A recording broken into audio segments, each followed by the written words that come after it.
Well, unfortunately, the situation with EPCAL, we have to do a report on this because we finally have the draft, and we're going to take a look at it later, right after I read this article from the Riverhead Times Review. And these pictures on the screen are pictures of what could likely lose if they get away with this. So the C.A.T draft at EPCAL looks like an airport. A Calverton Habitat Review document submitted by Calverton Aviation and Technology to the State Department of Environmental Conservation shows 10 new buildings along the 2 runways at the Enterprise Park at Calverton. Together, the buildings represent 10 million square feet of development.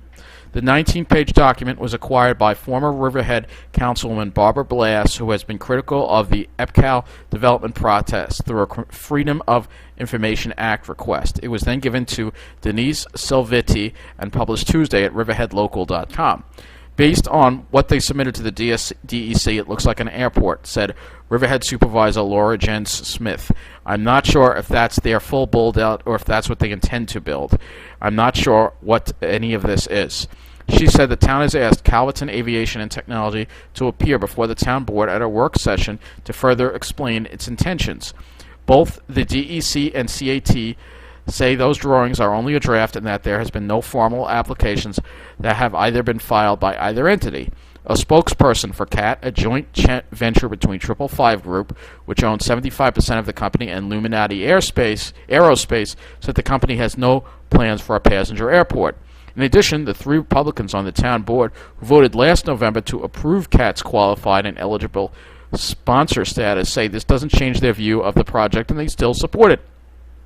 C.A.T told the town board in May that it planned to move forward with the proposed purchase and redevelopment of 1,643 acres of town-owned land at EPCAL for $40 million. The next step in the process is for the Riverhead Planning Board to formally subdivide the 5 lots it will continue to own from the 3 it plans to sell to C.A.T. The maps and renderings included in the Calverton Habitat Review, dated April 4th, 2019, show restricted areas at EPCAL, wetlands areas restricted due to habitat, environmental setback boundaries, and a subdivision map and a proposed development plan, along with the FAA design guidelines. The proposed development plan is what has raised eyebrows. If you look at the plans, they appear to be plans for a very large airport, said Sid Bale, longtime president of the Wading River Civic Association. This isn't what the public was led to believe at the public hearings. And if they aren't development plans, they appear to be development plans because the documents are labeled development plans. It is troubling. Mr. Bale feels that this could change the opinion of voters in the upcoming election. I can't imagine there won't be consequences, he said. Richard Amper, executive director of the Long Island Pine Barren Society, said, this is typical of the way this property has been handled for 20 years. Nobody knows what's proposed. He added, I've dealt with land use for the past 25 years, and there is nothing that compares to the consistent incompetence of the redevelopment of the Calverton property. Mr. Amper said he expected a more moderate use of EPCAL, and now claims it looks like they are trying to turn it into Queens. This draft is one of many proposed development plans that C.A.T. commissions when conducting its due diligence on developable properties, says Amy Herbold, C.A.T's Director of Development, and said in an email, when C.A.T finalizes the initial development plan, it will present the concept at a town board work session prior to formally submitting the plan to the DEC. Until that time, anything you may see or hear is a work in progress. The state DEC said in an email it received that it received the Calverton Habitat Review document at an informal pre-application meeting between the DEC staff, environmental permits, and the Division of Water and Natural Resources, and representatives from the 555 Group to discuss general jurisdictional concerns about the proposed project. The document was not part of any formal application. DEC has not conducted any reviews relating to the Calverton Habitat Review document. In separate interviews, Republican town members explained their support for the project. Councilman Tim Hubbard said the Calverton Habitat Review shows they are moving in the proper direction and that they are doing what they can and what they said they were going to do. They are trying to get an idea of what the plans can be developed and what plans can't. Subdivision map the town is preparing for EPCAL originally had 50 lots, most of them along Route 25. Since C.A.T entered the picture in 2018, the subdivision has been redone so that there are only 8 lots, 3 of which are being sold to C.A.T, and the proposed development is being moved closer to the runways. It cannot be a runway, Mr. Hubbard said. Can it be a cargo port? Yes, it certainly can. I think it does make sense, said Councilwoman Judy Giglio. They are Giglio. I think that's Judy Giglio. They are going to be doing aerospace and building drones and aircraft. I think this is a good idea to build around the runway.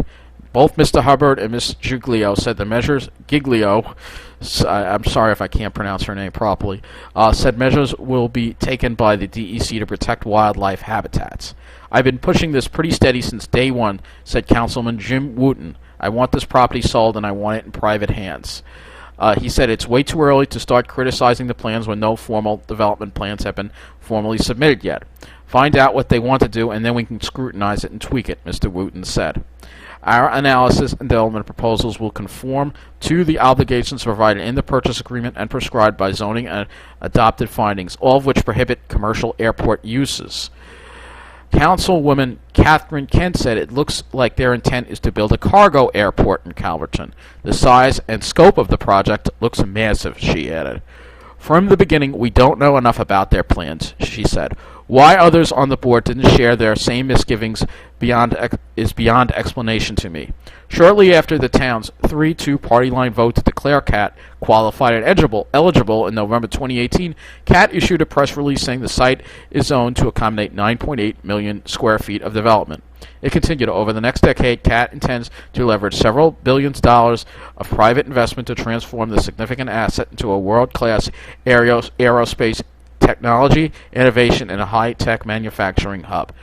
C.A.T's intended development plan in its contract with the town calls for them to spend $1 million on maintenance of the runways and other aviation features at EPCAL within 2 years of taking ownership of the property, and calls for C.A.T to build out 1 million square feet of commercial and industrial space at EPCAL with 18 to 24 months of obtaining the necessary approvals for the work. C.A.T's contract with the town specifically prohibits the development of passenger airline service or residential uses at EPCAL. The one-page intended development plan included in the contract with the town states that primary emphasis should be on the development of aviation technology and supportive uses and uses permitted by the planned development district zoning. So we're going to look at the Calverton Habitat Review here on this site here and look at some of the plans here. I'll just pull this out a little bit here. Maybe not that much. These are basically the plans that they want to do, and basically scopes out some of the areas that, habitats and stuff like that. Could just make this a little small. Where did this? Okay. Trying to get the size right. It's not letting me do it. All right. How about that? It's like I can't get the size right. Alright, well, here's the issue, alright, go over all these things here, alright, and you can read the document. I'll provide the links below. Some of this is old information, but here's all the buildings they want to build, and that's a lot of buildings, and I have a big problem with that, alright. So these are proposed buildings. They're building them along the runway, and we're just going to go right down here to show you all the buildings they're building, and go right down here. Alright, so you could see here all these buildings here that they want to put in. Unfortunately, a lot of these spots where they want to build these buildings are pine barrens. And, of course, I have a huge problem with that. And it does look like a cargo. It looks like a cargo airport. That's what they're trying to build right in the middle of the pine barrens. Here you go. So I have a huge problem with that. So take a look and see, these are pine barrens over here, alright?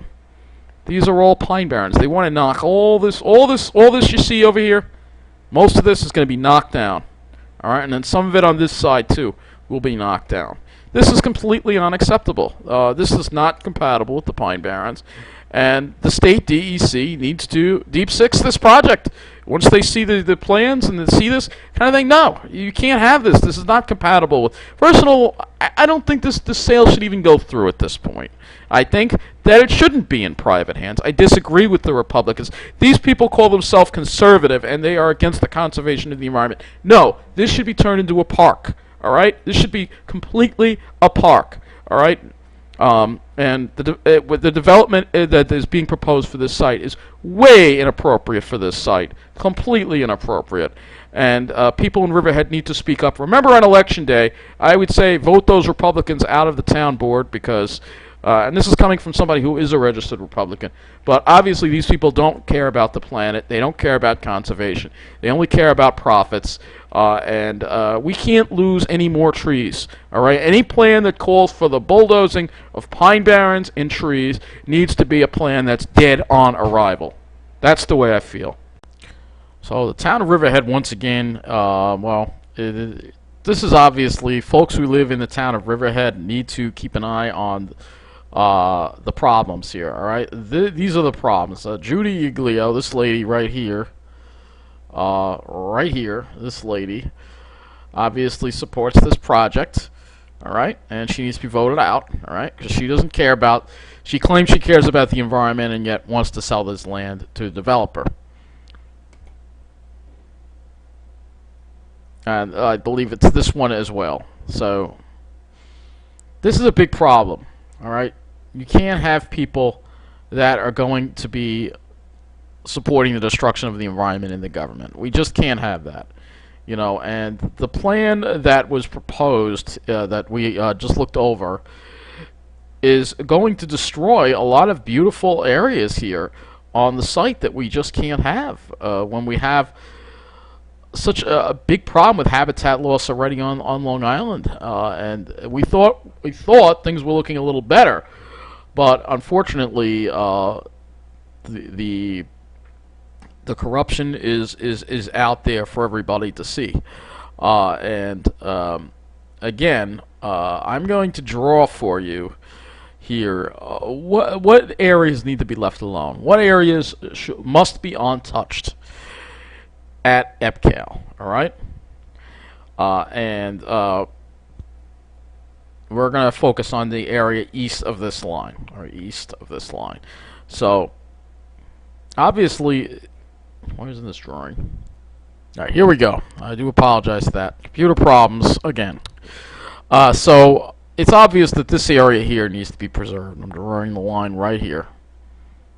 All right, this whole area here needs to be preserved. All right, and what they want to do is they want to build buildings here, and that's going to require cutting down trees. So they want to cut down trees over here, over here, over here. We can't have that. All right, we just can't. It's not acceptable to have that. All right, and they want to cut down trees over here too. And in this area too, they want to cut down trees. All right, so this is a big problem. And these are areas of pine barrens here. These are areas of forest. You can't be going in there and cutting down the forest. We can't have that. That's not acceptable. You look at the plan. This is what they want to do. This is a plan that needs to be stopped in its tracks. All right, and the State Department of Environmental Conservation and Riverhead Town needs to say nothing. We are not going to approve anything that is going to result in trees being cut down. All right, you can build your buildings here. You can build your buildings here. You can build your buildings here, and here, and here. There's no need to cut down trees. So they've got to come up with a better plan. But in the meantime, Riverhead residents need to realize what's going on. And like I said, I don't believe that this sale to 555 should be allowed to go forward. No, I do not think that it should be allowed to go forward. I think that we should see this area become a park for the most part. All right? And the only areas that development should be permitted are in the areas I have highlighted. So they need to redraw their plan,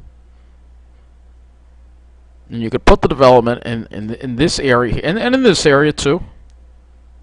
All right, and in this area. All right, but you got to leave the woods untouched. It's that simple. It really is. So thank you for watching this video. Of course, you're probably not going to hear about this on News 12 because they don't really cover what goes on out east. But I figured they're trying to sneak this one under the radar, and it ain't getting past me. I'll tell you that right now. So that wraps up this video. Take care. Thank you for watching.